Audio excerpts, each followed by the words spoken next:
कबीर एक छोटे से गांव में रहता था जो पहाड़ियों के बीच बसा हुआ था।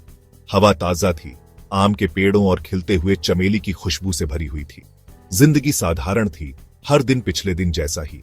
फिर भी कबीर एडवेंचर के लिए तरसता था। वो दूर देशों और छिपे हुए खजानों के सपने देखता था। उसकी दादी की कहानियों से उसकी कल्पना को उड़ान मिलती थी।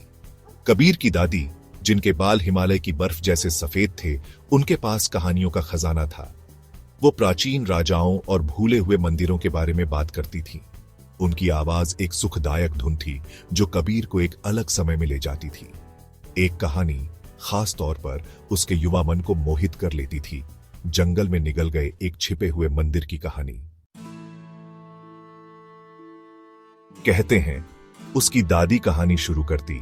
उनकी आंखों में शरारत झलकती कि जंगल के बीचों बीच एक भूला हुआ मंदिर है।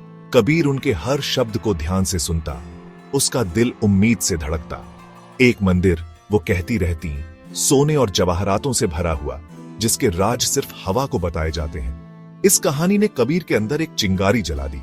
वो अपने दिन गांव के बाहरी इलाकों की खोज में बिताता, भूले हुए रास्ते का कोई निशान ढूंढता। उसने अपनी दादी की कहानी अपनी सबसे अच्छी दोस्त मीरा के साथ शेयर की, एक उत्साही लड़की जिसकी आंखों में एडवेंचर की प्यास थी। साथ में उन्होंने पुराने नक्शों और प्राचीन ग्रंथों को खंगाला, उन सुरागों को जोड़ते हुए जो समय के साथ खो गए थे। दिन हफ्तों में बदल गए और उनका दृढ़ निश्चय और मजबूत होता गया। वे अपने दिल में जानते थे कि ये कहानी सिर्फ एक कहानी से ज्यादा थी। वे इसे अपनी हड्डियों में महसूस कर सकते थे। एडवेंचर उनका इंतजार कर रहा था। एक ठंडी सुबह जब सूरज ने आसमान को नारंगी और गुलाबी रंगों से रंग दिया, कबीर और मीरा निकल पड़े। अपने अटूट साहस और जरूरत के सामानों से भरे झोले के साथ उन्होंने घने जंगल में कदम रखा।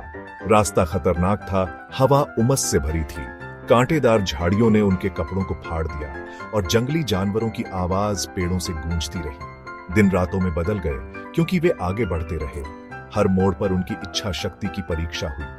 उनका सामना जहरीले सांपों से हुआ। उनके शल्क रुक रुक कर आती धूप में खतरनाक रूप से चमक रहे थे। उन्होंने तेज बहती नदियों को पार किया। पानी उनकी त्वचा पर बर्फ की तरह ठंडा था। इन सब के बीच उन्होंने उस उम्मीद को थामे रखा जो उनका इंतजार कर रही थी, छिपे हुए मंदिर का वादा। आखिरकार एक अनंत काल की तरह लगने के बाद वे एक खुले मैदान में पहुंच गए और वहां जंगल के बीचों बीच भूला हुआ मंदिर खड़ा था। बेलें उसकी टूटती दीवारों से लिपटी हुई थीं और जंगली फूलों की खुशबू हवा में भारी थी। ये उनकी कल्पना से भी ज्यादा लुभावना था। सांस रोककर वे अंदर चले गए। अंदर की हवा ठंडी और शांत थी, लंबे समय से जली हुई धूप की खुशबू से भरी हुई थी। उन्हें कोई सोना नहीं मिला, कोई जवाहरात नहीं, बस शांति की भावना जो मंदिर के पत्थरों में व्याप्त थी। और फिर धूल भरी वेदी पर उन्होंने उसे देखा, एक अकेली प्राचीन किताब। उसके पन्ने नाजुक चर्मपत्र से बने, जटिल लिपि और विस्तृत चित्रों से भरे हुए थे। यही असली खजाना था। किताब में प्राचीन ज्ञान के बारे में बताया गया था, आयुर्वेद और वास्तुकला के बारे में, इतिहास और दर्शन के बारे में। ये ज्ञान का खजाना था, किसी भी सोने या गहना से ज्यादा कीमती। कबीर और मीरा जानते थे कि उन्हें क्या करना है। वे अपने गांव लौट आए। उनके दिल उस असली खजाने से भरे हुए थे जो उन्होंने पाया था। उन्होंने किताब का ज्ञान अपने समुदाय के साथ साझा किया। उन्हें हर्बल उपचार और भूली हुई निर्माण तकनीकों के बारे में सिखाया। गांव फला फूला, इसके लोग स्वस्थ हुए, उनके घर मजबूत हुए। कबीर और मीरा ने सीखा कि असली खजाना भौतिक धन नहीं, बल्कि ज्ञान और उसे दूसरों के साथ साझा करने की शक्ति है।